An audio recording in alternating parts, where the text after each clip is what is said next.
Notre rédacteur en chef, Ron Filipski, résume bien la situation. L'inflation grimpe, les prix explosent, les taux d'intérêt augmentent, le PIB chute. Et maintenant, une guerre avec l'Iran semble se profiler. Mais pas d'inquiétude. Donald Trump a fait ériger 2 énormes mâts de drapeaux à la Maison-Blanche, et c'est ce dont il se vante fièrement. Avez-vous vu ces gigantesques drapeaux sur les pelouses nord et sud ? Il a même organisé une conférence de presse entourée d'ouvriers du bâtiment comme figurants pour en parler. Pendant ce temps, des tensions avec l'Iran montent et Trump répond de manière incohérente lorsqu'on l'interroge à ce sujet. Peut-être que je vais le faire. Ou pas. Je sais pas. Peut-être, peut-être pas. Oui, c'est bien un vrai extrait de lui. Et pendant qu'il montre ses sondages, les mâts, pas les enquêtes d'opinion, les vrais sondages, de Fox à YouGov, le placent au plus bas. Pourtant, Trump semble croire que ces chiffres montent, parce qu'il confond peut-être les deux.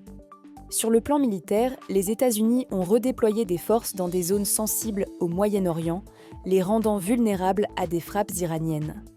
Selon certaines sources, Trump aurait déjà approuvé, en principe, une attaque contre des installations nucléaires iraniennes. Plus étrange encore, lors d'une conférence de presse tenue aux côtés du club de football italien Juventus, venu aux États-Unis pour la FIFA, Trump évoque la guerre avec l'Iran, devant des joueurs de foot. Inexplicable, sauf si on considère qu'il agit comme un enfant cherchant l'attention. Puis, il ment, affirmant que l'Iran veut absolument venir à la Maison-Blanche. L'Iran dément aussitôt. Non, merci. Il ne s'est pas rendu à la dernière journée du G7, manquant des rencontres avec Zelensky, Modi et Claudia Sheinbaum.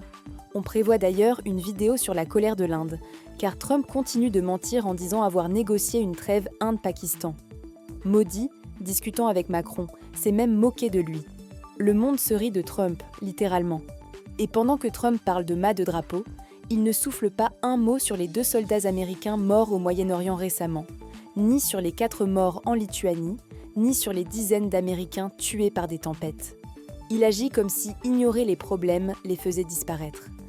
Rappelez-vous aussi quand, après un attentat au Minnesota, Trump a refusé d'appeler le gouverneur, qualifiant ce dernier de « fou ». Ce mépris est indigne d'un dirigeant. Il ne s'agit pas ici de parti politique, mais de décence humaine et de responsabilité. Et cette irresponsabilité a des conséquences économiques concrètes.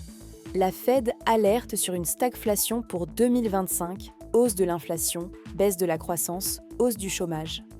Pourtant, Trump, lui, parle de ses soi-disant bons sondages, tout en poursuivant sa guerre commerciale qui complique les choses, selon Jerome Powell, président de la Fed.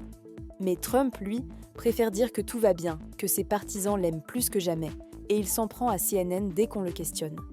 Le mépris des autres dirigeants à son égard est palpable. Regardez juste les regards échangés entre Macron et d'autres leaders.